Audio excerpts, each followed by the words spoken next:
Du Bristol au Phuket, en passant par le Méris, tous les hôtels, tous les restaurants ont été fouillés. Et ce n'était pas seulement Biya qui était recherché, il y avait aussi son voisin, Touadéra. Touadéra, lui, n'a pas eu aussi des jours heureux dans la mesure où, avec son projet de révision de la Constitution en passant par un référendum, eh bien, il y a une brigade qui s'est aussi dressée pour dire non et qui, à l'instar de la brigade anti-Sardinard, était aussi à sa chasse. De cette chasse également, on peut dire que lui aussi, il est rentré bredouille de la France alors qu'il se disait que Paris devait lui donner un peu d'argent pour pouvoir se refaire une santé politique, d'autant plus qu'il a du mal à payer ses fonctionnaires. Macron a fait qu'il vienne et il était convaincu qu'il va se rentrer avec des caissons de pognon. Que non. C'était juste l'acte de présence.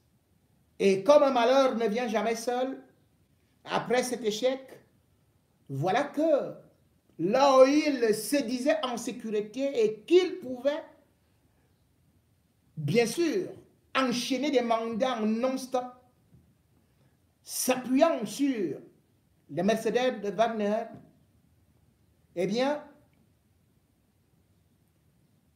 voilà que ça sent mauvais. Ça sent mauvais actuellement en Russie entre Poutine et le patron de Wagner qui est entré en rébellion. On croyait que c'était des amusements, mais on se rend compte que c'est vraiment une scission qui, même si on parvenait à calmer le jeu, va jouer aussi, aura des répercussions en Afrique. Parce que les dirigeants africains, après avoir constaté qu'ils étaient à la remorque de l'Occident sans jamais avancer, comptaient désormais sur la Russie. Touadéra, pratiquement depuis 2018, a ouvert ses bras à Wagner. Et bien sûr que Touadéra a tout confié, y compris sa propre sécurité. Puisque l'un de ses conseillers, ou alors son conseiller sécurité nationale, appartient à Wagner. D'autres conseillers, que ce soit au niveau des mines, des finances, bref, des ministères clés, appartiennent à Wagner. Parce que la guerre était en République centrafricaine et parce que la France avait décidé de quitter le territoire et de l'abandonner, Touadéra se disait donc que désormais, avec l'appui de la Russie, de Poutine et surtout de Wagner, il pouvait rester au pouvoir ad vitam aeternam à condition qu'il puisse donner ce que Wagner adore, à savoir de l'or, du diamant. D'ailleurs, dans ce qu'on peut appeler le petit coin d'Asma, il a dû céder ça à Wagner pour que non seulement ils exploitent de l'or sur 8 grands sites où d'ailleurs ils ont installé des canons rotatifs de telle sorte qu'aujourd'hui, même la MINUSCA ou n'importe qui, même l'armée nationale ne peut plus y mettre ses pieds. Là-bas, ils extraient de l'or et puis ils repartent couler ça, que ce soit en Belgique ou encore dans d'autres pays. à travers certaines entreprises. Ce qui se passe donc en Russie nous intéresse, dans la mesure où, non seulement depuis un certain temps, et surtout depuis le sommet de Sochi en 2019, les Africains ont beaucoup d'espoir envers cette Russie qui est venue, à peu près comme Robin des Bois, nous promettre non seulement une sorte d'autonomie, mais aussi une autre forme de marché, en nous promettant non seulement de nous équiper, mais aussi de venir lutter contre le terrorisme. Donnant, à peu près comme la Chine le disait. Mais aujourd'hui, avec Wagner qui compte dans ses rangs au moins 25 000 personnes, et bien sûr Poutine qui a une armée, on est en train de regarder d'autant plus que beaucoup de dirigeants africains, ne sachant pas exactement la limite qu'il y avait ou la frontière qu'il y avait entre Wagner et bien sûr le régime russe, eh bien tout se confondait. Et aujourd'hui, on est confus lorsqu'on voit justement que Poutine et Poutine est dans la mouise et surtout est en train d'être turlupiné par celle-là qui était à côté de lui. Poutine, aujourd'hui, a donc un véritable souci. Et ce souci, on se dit peut-être que ça risque de l'affaiblir. Et si la Russie est affaiblie, cela veut dire que sur le plan géopolitique aussi, c'est presque un bras de l'Afrique qu'on est en train de vouloir couper. Touadéra sera le premier à en souffrir. Parce qu'aujourd'hui, il n'a pas de possibilité de payer ne serait-ce que certains salaires. Après avoir échoué à Paris, il comptait encore sur la Russie. Mais cependant, il faut aussi savoir que même sur l'appui militaire qu'il comptait pour combattre les rebelles, il risque aussi d'être dans une forme de surprise parce que ne sachant pas comment les lendemains seront.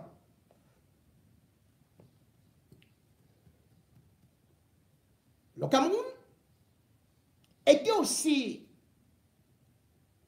presque déjà la cible, tout comme le Niger, tout comme la Guinée, de la Russie qui a réussi à s'installer au Mali, visait d'ailleurs le Burkina Faso et vise aussi également le Tchad.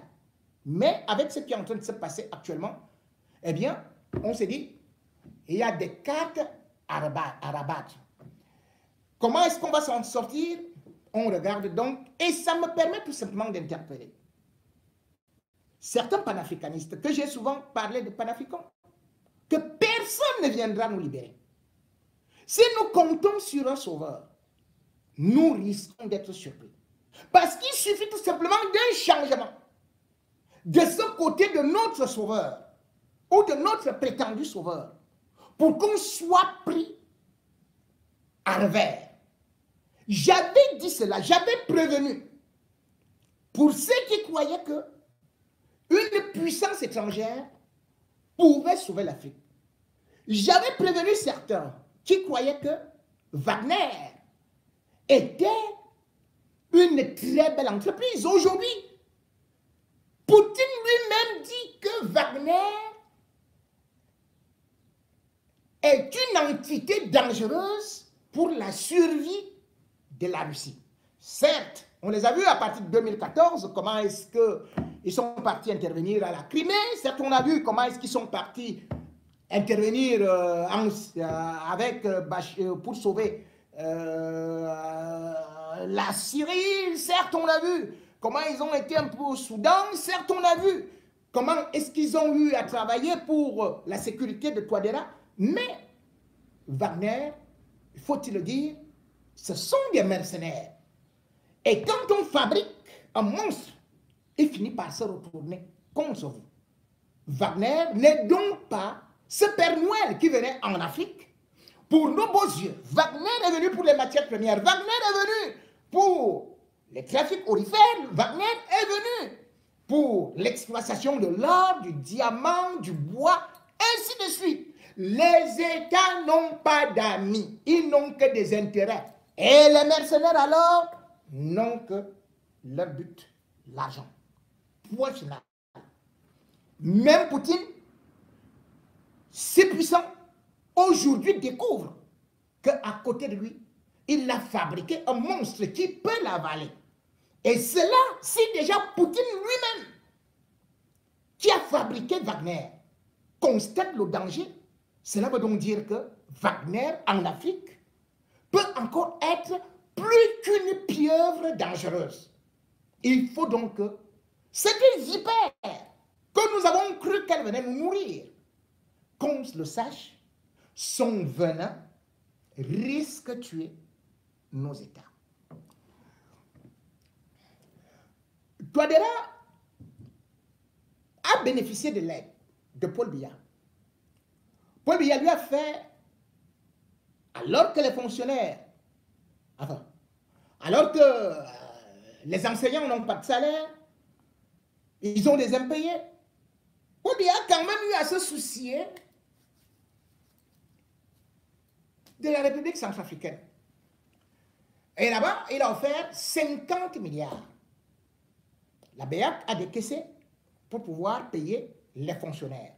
Comment Touadéra va rembourser cela? On ne le sait pas. Dans la mesure où on sait déjà que Paul Biya avait aussi fait un prêt similaire au Tchad. Et ce prêt n'a jamais été remboursé. Les 50 milliards, bien évidemment, seront remboursés comment? Qui a fait les accords? Eh bien, c'est quand Touadéra est juste arrivé là, à Yaoundé, pendant qu'on croyait qu'ils étaient tout simplement en train de parler de ce que, bien évidemment, c'est lui qui avait déjà pris la SEMA contre les mains pour diriger, c'est lui qui avait déjà pris le rôle de Paul Biya qui en était le président. On croyait qu'il venait juste pour prendre un peu de l'expérience. Mais non, il a pris notre pognon. Il a pris notre pognon, mais surtout, il tue beaucoup de Camerounais. Et c'est là où on ne peut pas accepter qu'à l'étranger, chez nos voisins, ils ne bénéficient pas de la protection de nos dirigeants.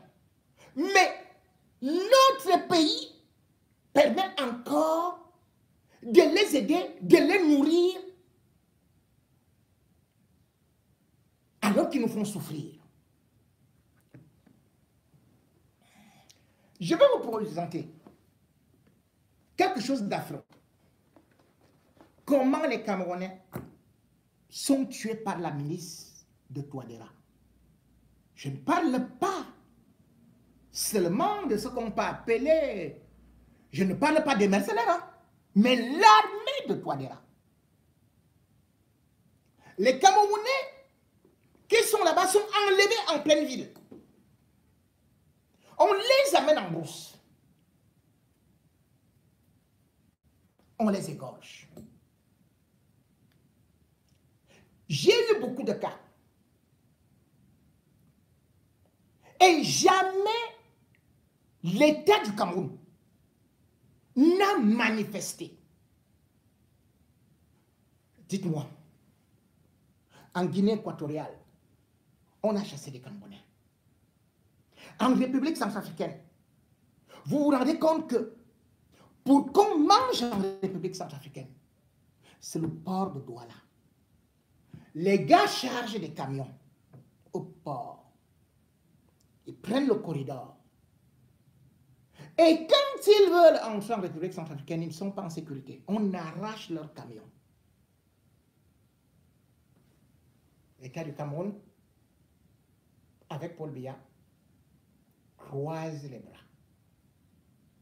Les hommes d'affaires, quand ils arrivent là-bas, certains sont kidnappés.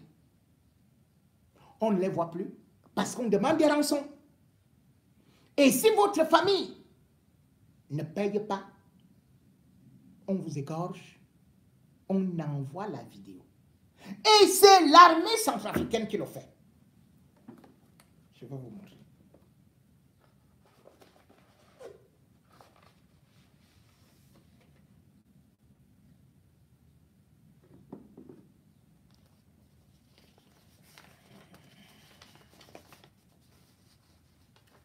Vous voyez bien cette carte d'identité. Elle est camerounaise. Ce garçon s'appelle Abdouraou Mohamedou. Ou plutôt s'appelait Abdouraou Mohamedou. Il est de l'extrême nord. Et il va chaque fois, il allait chaque fois à Dubaï, acheter des motos et il partait livrer ça en République centrafricaine. Vous voyez bien, je vous présente recto verso pour que vous sachiez que c'est bel et bien camerounais. Voilà. Abdouraou Mohamedou. Voilà son acte de naissance. Voilà.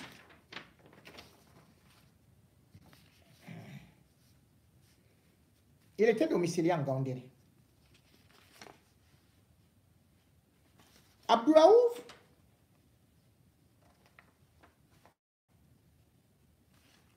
était jeune, ambitieux. Et il faisait des affaires jusqu'à ce qu'il a eu l'opportunité, puisque tout le monde en République centrafricaine, on lui propose de l'or dès que vous avez un peu d'argent. Il a donc accepté et il a commencé aussi à faire dans l'or.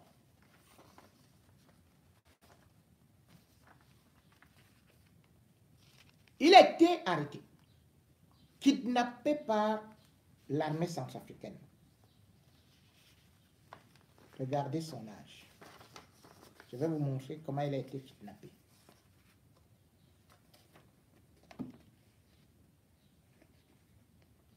Vous voyez, il est dans le véhicule de l'armée, ou plutôt de la milice de Touadéra.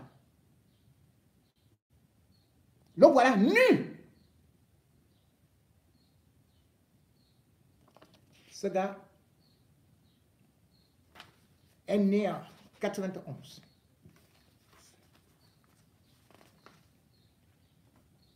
Le voici comment il était. Il avait l'avenir. Il avait une jeune femme et un enfant.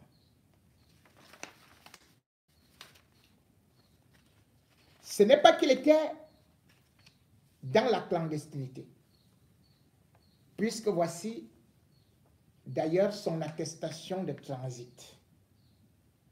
On ne peut donc pas dire que c'était un bandit ou bien sans papier ou quoi que ce soit. Et comme je le dis encore, il était bel et bien camerounais. Voilà son passeport.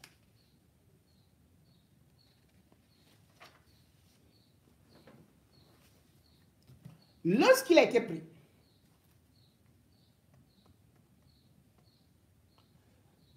on l'a dépouillé de 16 millions.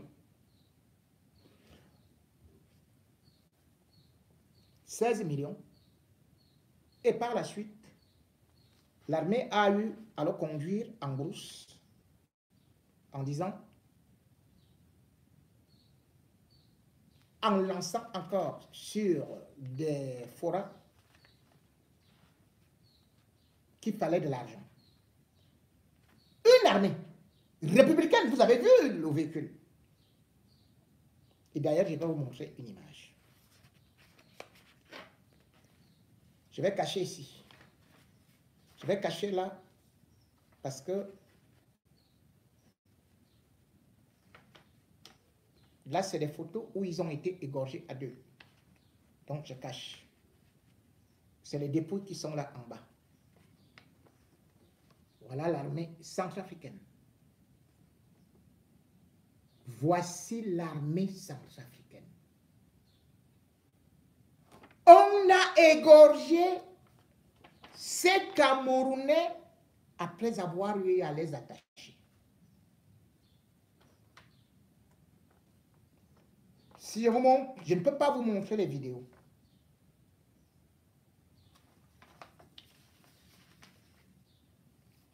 Ni certaines photos. Non, c'est pas bon. C'est pas bon. C'est pas bon. Une armée qui dit qu'elle est formée par les Russes, par les gens de Wagner. Comme ça. Au gars crie comme un porc. Et il filme.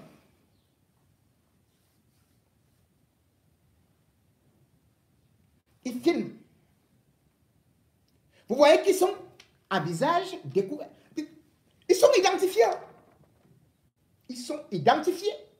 C'est-à-dire qu'ils ne se cachent même pas.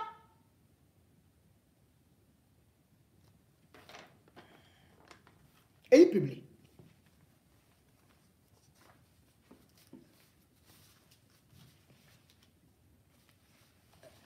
Les photos sont arrivées auprès de la famille.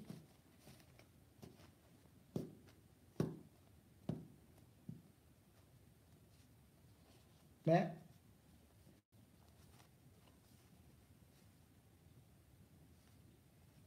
la famille a contacté les autorités camerounaises.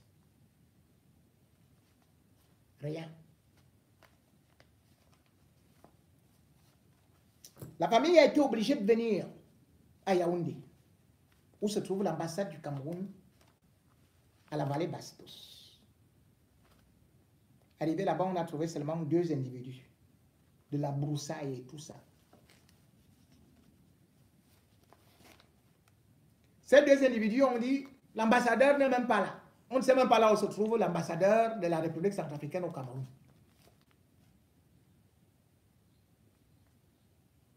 Les autorités camerounaises se sont lavé les mains. On ne peut rien. Et c'est là-bas, l'ambassade qu'on leur demande, allez en République centrafricaine. Vous plaindre auprès de l'ambassade, là-bas. Pour qu'ils aient aussi se faire attraper et corriger.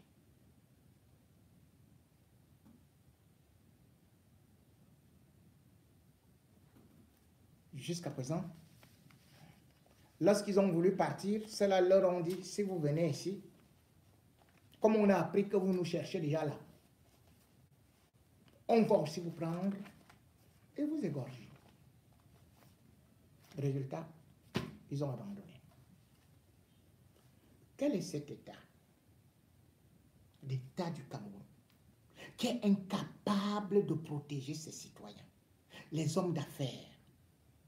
Quel est cet État qui continue à sponsoriser un État voyou? Comment se peut-il que Paul Biya ne soit pas, mais c'est incroyable, ne soit pas au courant de ce qui arrive aux Camerounais à l'étranger? Qu'on soit déjà comme des poulets comme ça, même là. Mais il y a des gens, des Camerounais qui encouragent, qui disent qu'ils sont des panafricanistes. Ils encouragent Touadéra pour un énième mandat. Je n'encourage pas des bandits. Je n'encourage pas ceux qui vont signer des pactes avec des mercenaires. Oui, vous nous avez présenté Wagner comme une entité amie. Même en République centrafricaine, regardez, ils disent qu'ils ont formé cette armée. Regardez cette armée, ce qu'elle fait donc. Parce que justement, les gens de Wagner, là ils sont partis, là ils sont pour exploiter de l'or ou des diamants. Quand ils arrivent là-bas, ils violent les femmes, ils assassinent tout ce qu'il y a devant eux. C'est ça que nous voulons, hein.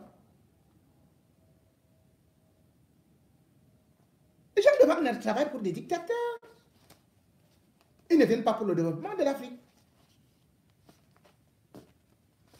Ne confondons pas ceux-là qui sont là pour leurs intérêts, qui créent des milices à des hommes d'État. Touadéra n'est pas un homme d'État. C'est un chef bandit, c'est un chef milice.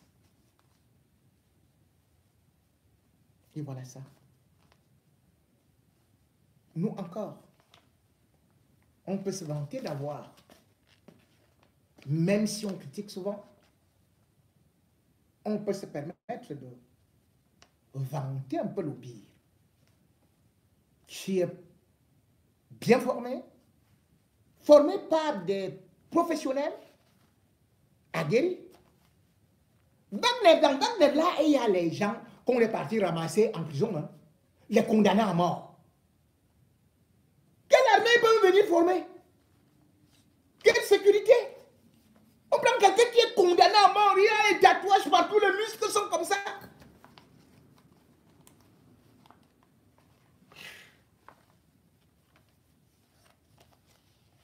Non.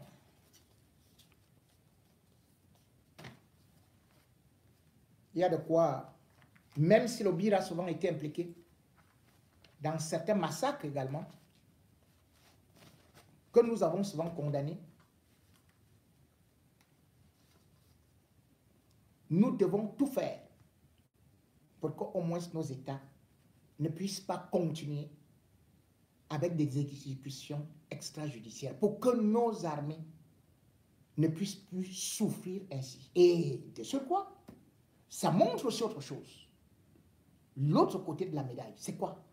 C'est que si l'armée est mal payée aussi, si les soldats, les militaires sont mal formés, mal payés, ils se transforment en milices. Ils deviennent des coupeurs de roue. C'est comme l'armée centrafricaine aujourd'hui. Et certains de nos officiers supérieurs risquent de transformer aussi le pire uniquement en coupeurs de route, encore que c'est eux qui ont souvent donné l'autorisation à certains militaires d'aller créer les incendies, d'aller faire ceci, d'aller faire cela, parce qu'ils veulent bien que la guerre continue, et comme ça, ils se font du pognon. Et c'est cela que je suis en train de dénoncer aujourd'hui. Quand je dénonce comme ça, ils vont faire des réunions. Ils disent que je suis devenu l'ennemi à abattre. Ils disent que je suis en train de monter l'armée, que je suis en train de faire ceci et cela.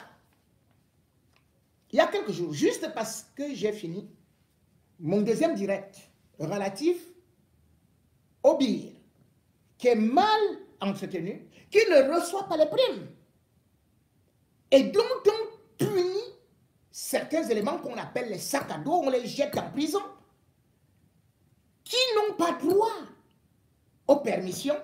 Eh bien, j'ai fait cette remarque, au lieu que les officiers supérieurs aillent résoudre le problème, comme d'habitude, ils veulent faire comme la DGRE. Ah, j'ai pas de on a un homme à abattre. Vous avez abattu Martinez. Où est donc l'autre aujourd'hui? Ceux qui ont abattu Martinez, ils sont où? Ce sont vos officiers. Ce n'est pas moi que vous chassez. C'est vos soldats-là qui vont se retourner contre vous. Si vous ne le savez pas. Ils vont se retourner contre vous. Ils sont même en train de se retourner contre vous. Vous êtes parti faire la réunion de 16h à 22h, de 16h30 à 22h. Tous les officiers, c'était à Mora. Ils ont même invité les autres des autres corps. Vous êtes incapable de faire coup d'État à Paul Biya. Vous voulez faire coup d'État contre J.P. Mingona, qui n'a fait que souligner vos manquements, vos détournements. Parce que vous prenez des enfants des autres comme des esclaves. Vous les envoyez au front comme de la chair. Et vous profitez avec bien évidemment des primes, avec ceci et cela. Je suis au courant de ce qui se passe dans tous les birs. Regardez, je vous prends le cas de ce qu'on appelle le bataillon Alpha, puisque c'est l'un des bataillons les plus importants, qui peut avoir 3000 élément. Quand vous prenez le Bir Nord et le Bir Centre, aujourd'hui, ils sont mécontents. Ils sont mécontents. J'interpelle Eran Moïse. Parce que c'est lui le patron du Bir. Monsieur Eran Moïse, écoutez-moi bien. Est-ce que vous savez que le Bir, zone nord, oh non, zone centre d'abord, c'est Ouaza. Vous connaissez comment ils vivent là-bas? Vous connaissez comment ils vivent là-bas?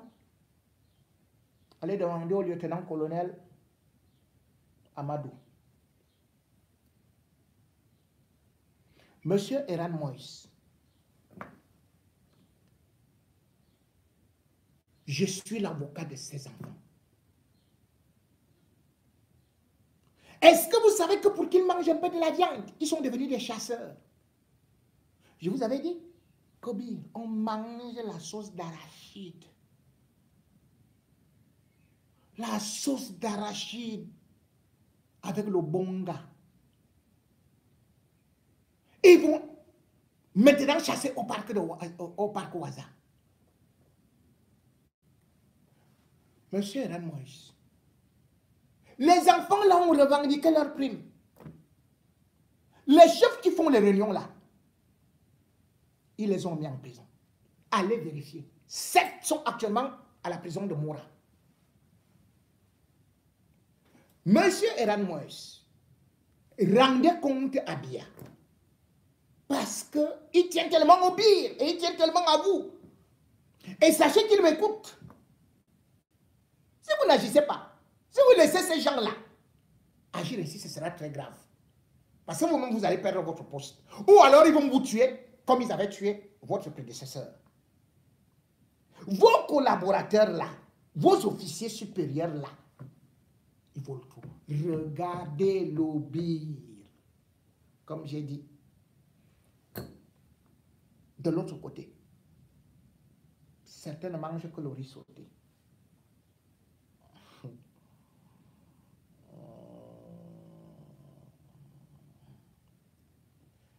Les 7 là, ah non, ils ne sont pas à Mora. Ils sont à Kaélé. Regardez le Bir Nord. On mange du riz sauté là-bas. Les denrées que vous envoyez là, les chocolats, les mayonnaises, même le thé et consorts là. Quand les patrons là vont en permission à Yaoundé, ils rechargent ça dans les bus pour aller donner à leur famille. Ils mangent avec leur famille. Et ce sont les sacs à dos là qui sont encore là pour les aider à charger. Vous voyez que les sacs à dos là sont contents? Il y a quelque chose qui se prépare. Je vous dis, j'avertis toujours, je ne parlais jamais du Bir. Posez-vous des questions pourquoi je parle ces derniers temps du Bir. Et il y a quelque chose qui se prépare.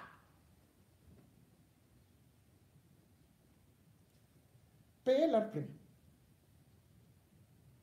Parce que j'ai entendu que le général Bénéné, ou le colonel Bénéné, ah oui, c'est lui, le coordonnateur général du Bir, là, qui est à Bastos, là.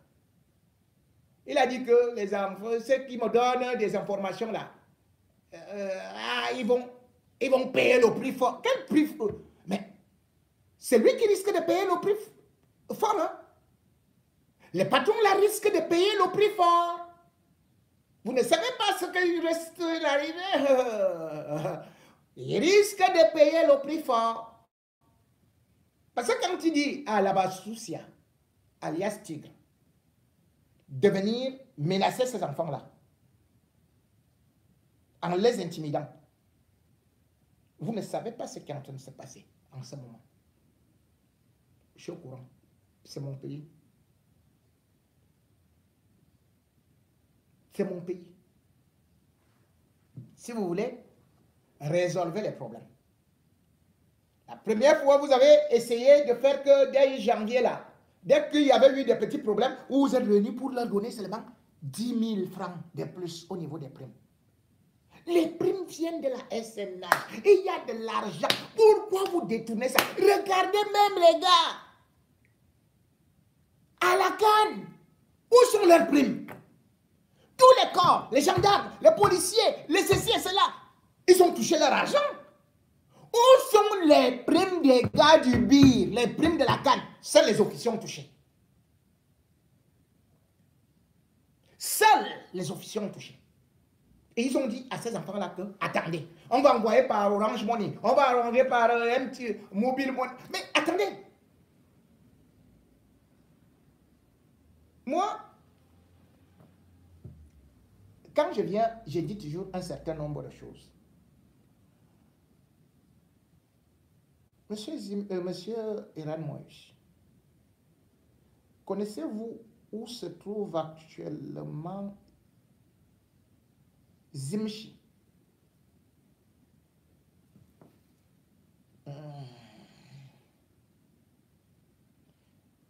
Il était adjudant-chef-major.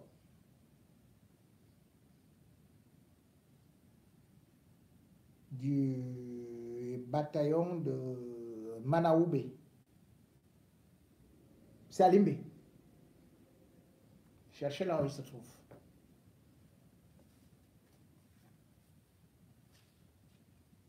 Vous n'allez pas le retrouver.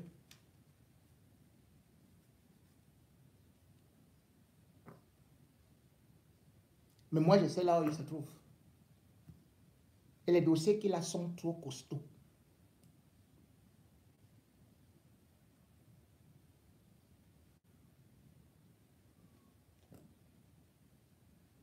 Quand Samuel Eto'o était là-bas, c'est quelque chose que j'avais voulu raconter la dernière fois.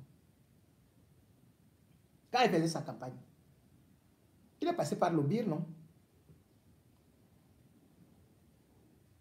On l'avait vu danser avec le BIR. Vous savez ce qui s'est passé? Il avait réuni le BIR. Et d'ailleurs, je vous fais comprendre que il avait comme garde du corps celui qu'on appelait Oyongo Bitoro. C'est un sobriquet. Oyongo Bitoro était le garde du corps de Samuel Eto'o. Avant de revenir sur ce qui lui est arrivé, parlons d'abord de ce qui est arrivé à un petit caporal qui, parce que Samuel Eto'o, pendant la réunion, avait dit, dites-moi comment ça va et tout, puis est-ce que ça va, et je vais dire aussi à vos chefs et tout. Benéné était là. Un petit caporal a levé le doigt. Il a commencé à dire qu'ils ne touchent pas leur prime, ou ceci et cela. Benéné a voulu arrêter que non, il ne doit pas parler. Samuel Eto'o a dit que non, parlez, je vais rendre compte à Yaoundé. Samuel, est-ce que tu as même revu ce petit-là? Le petit caporal là. Au lendemain, toi, tu as joué au football avec les patrons, non? Sache donc que dès que tu as tourné le dos là, même pas seulement que quand tu as tourné le dos, dès que toi, pendant que tu partais manger avec les boss là, les grands là, on avait déjà arrêté le petit là. Je te dis ce qu'il est devenu. Monsieur Iran Moïse demandait à Benéné ce qu'est devenu ce petit caporal là.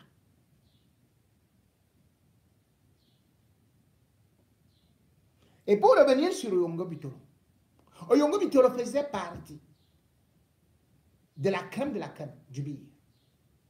La crème de la crème, c'est-à-dire que c'est à peu près le BIR, c'est une unité spéciale qui, après la formation, on prend les meilleurs éléments et sont encore formés. Et ils s'habillent en noir.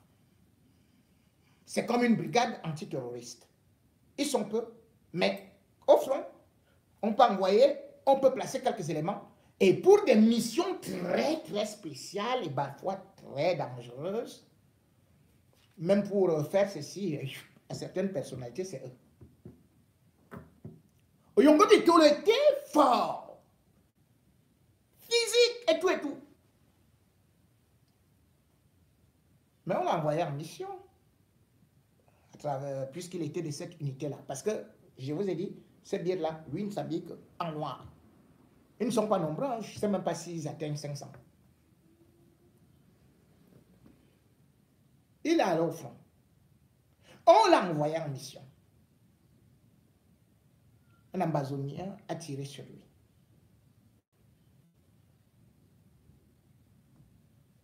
L'hélicoptère qui devait aller le chercher, on n'a pas appelé. Mais quand il s'agit d'un officier, on dépêche des hélicoptères. Yongo Bitolo a été mis dans une voiture tactique. Le sang coulait. Il n'y a pas de piste, il n'y a rien. Avant d'arriver à l'hôpital, après plusieurs heures, ce costaud monsieur, l'un des meilleurs birois du Cameroun, il est mort. Qu'a-t-on fait de son corps? Qu'a-t-on fait de sa famille? Ce que vous ne savez pas, c'est que là, les birois devaient déjà se révolter. Parce que ce que vous leur faites,